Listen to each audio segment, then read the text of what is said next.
სახელითა მამისათა და ძისათა და წმინდისა სულისათა. ჩვენთან არის ღმერთი. ყველას გილოცავთ დღევანდელ დღეს ღმერთმა მრავალს დაგასროთ თქვენ და სრულიად საქართველო. ამინ.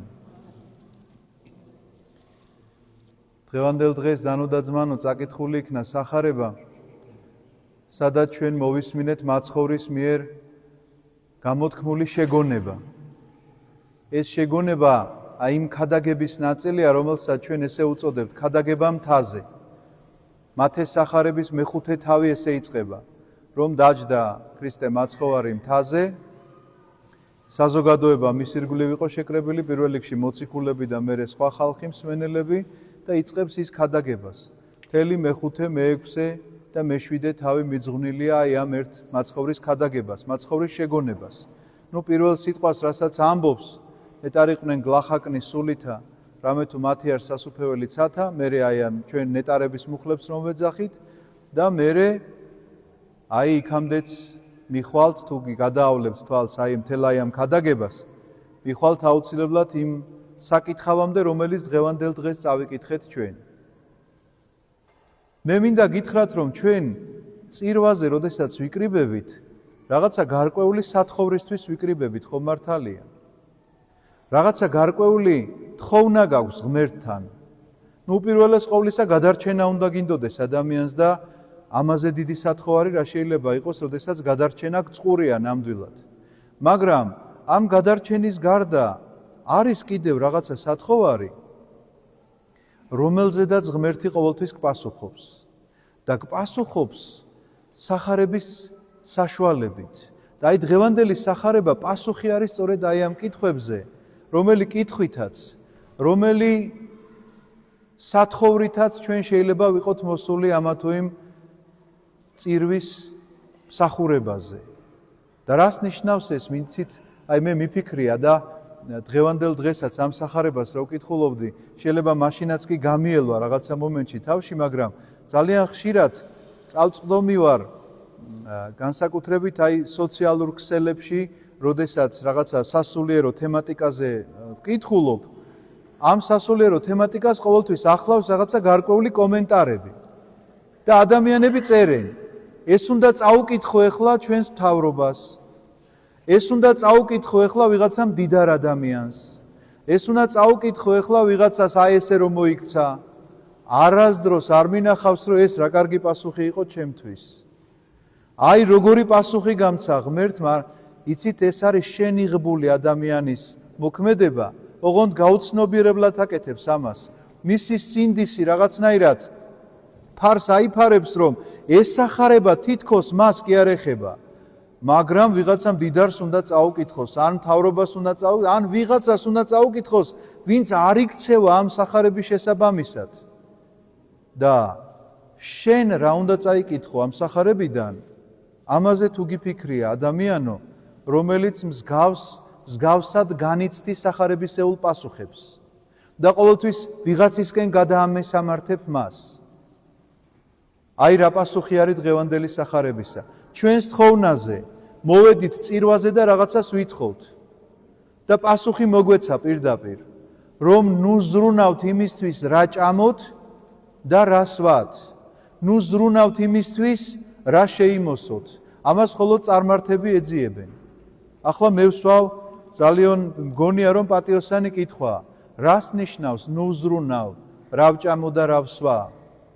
ან რა შევიმოსო, როგორ ახლა ტანსაცმელი არ ჩავიცვა და თავისით მოვა და ვინმე ჩამაცმევს?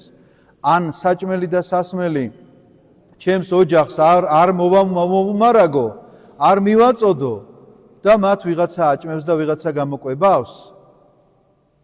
აი სახარებისეული გაგება ასეთ იმათ არ შეიძლება ასეთი მიდგომით, ასეთი შეხედვით, ასეთი ბუკვალური გაგებით. ყოველთვის გვაქვს ჩვენ სახარებაში ის მოცემულობა, რომ ღმერთი გიტოვებს სააზროვნოს, რომ შენ თვითონ უნდა მიხვდე რაზეც არის ლაპარაკი. იმიტომ რომ ეს სახარება სანამ აქამდე მივიდოდით, იცით როგორ დაიწყო? რომ სანთელი გვამისა არის შენი თვალი. რასაც შენი თვალი შესცქერის, იმ შუქით ივსები. აი მაგალითისთვის, თუ შენი თვალი მხოლოდ შესცქერის საჭმელს და სასმელს, ან ტანსაცმელს, ამითია ავსებული მთელი შენი შინაგანი სამყარო და ღმერთის ადგილი აღარ რჩება არსად. შენ არ უტოვებ ღმერთს ადგილს. შენ არ უტოვებ მას მოქმედების ასპარეზს და ის ძალადობრივად არავითარ შემთხვევაში არ დაიჭერს ამ ადგილს. თუ შენ არ დაუთმობ, ის არ მოვა და ძალადობრივად არ დაიპყრობს ამ ადგილს. რას ნიშნავს ეს ყველაფერი? ცოტა უფრო კიდევ რომ ადვილი გასაგები გახდეს, აი მაგალითად, მე გადავწყვიტე, ჩემი თვალი ამას უყურებს, რომ გადავწყვიტე რაღაცა წარმატებული ვიყო კარიერაში და ყველაფერს ვაკეთებ ამისთვის. გადავწყვიტე, რომ რაღაცა განათლება მეტი შევიძინო და ყველაფერს ვაკეთებ ამისთვის.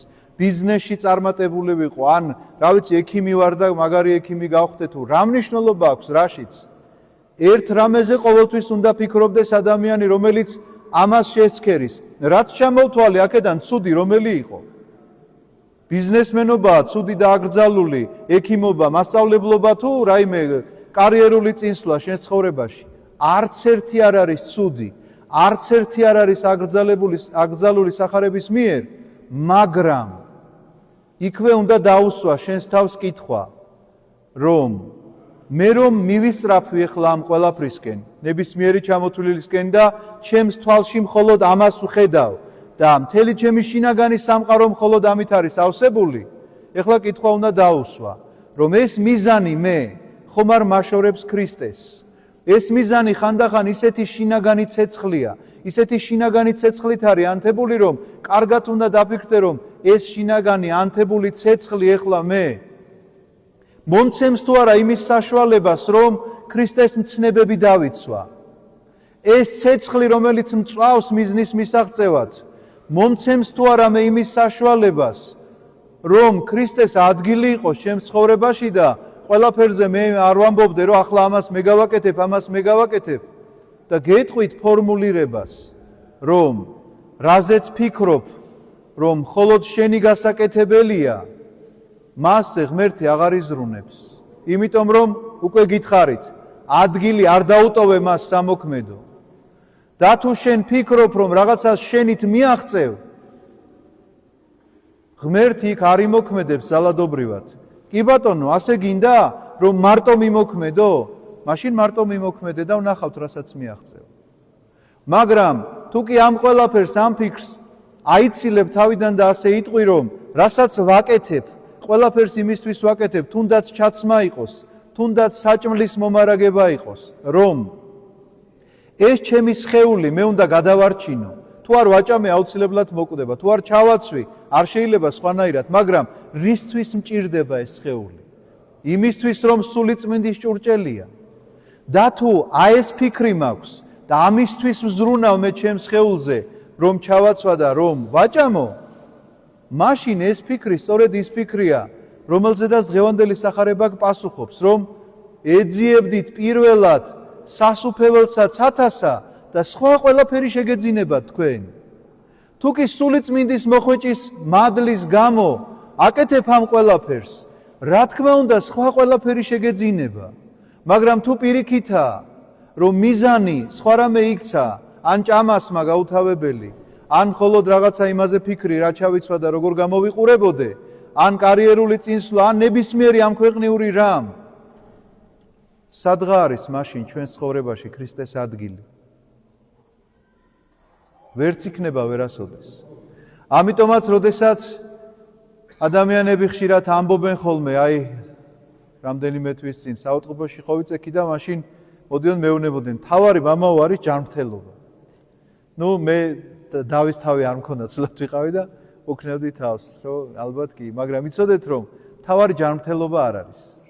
თავარი არც კარიერა არ არის, არც ფული არ არის. იმიტომ რომ მე მინახავს ჯანმრთელი უბედური ადამიანი.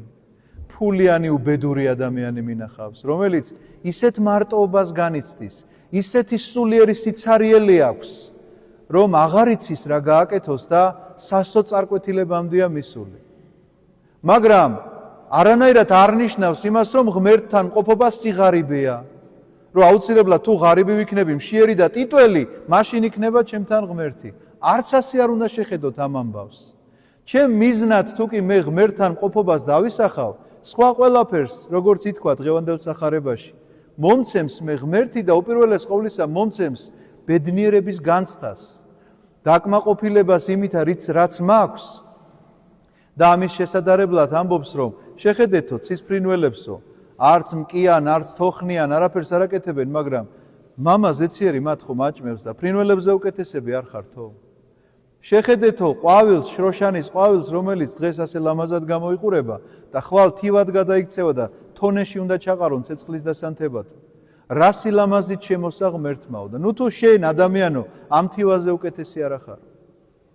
ამიტომაც როგორც კი შემოვა ჩვენში მსგავსი აღძრულობა, როდესაც ჩვენი თვალი რაღაცა შუქს ხედავს და ამ შუქით ივსება მთელი ჩვენი სამყარო, მაშინვე ძალიან მკაცრად უნდა დავსვა შენს თავს შეკითხვა. ხელს ხომ არ მიშლის მე ეს ქრისტესთან ურთიერთობაში, მისი მცნებების დაცვაში, მისი სიყვარულით ავსებაში, რომ ვიქმნე სულიწმინდის ჭურჭელი, ამ ყველაფერში თუ ხელს მიშლის, მაშინ ეს მიზანდასახულობა რაღაცა არასწორი პროექტი მაქვს შედგენილი და სხვანაირად მიმდინარეობს. მთავარი მიზანი ეს უნდა იყოს და სხვა ყველაფერი იქნება ღმერთისგან მოცემული და სხვა ყველაფერი იქნება დალოცვილი და კურთხეული და არ შეგრცხვება არც ადამიანების თვალებში შეხედვისა და ღვთის მადლიერებით განვლევთ ამ წუთისოფელს. ამინ. ღმერთმა დალოცვილი და გახარებული გამყოფოთ. ჩვენთან არს ღმერთი. წყალი მოიტანოთ.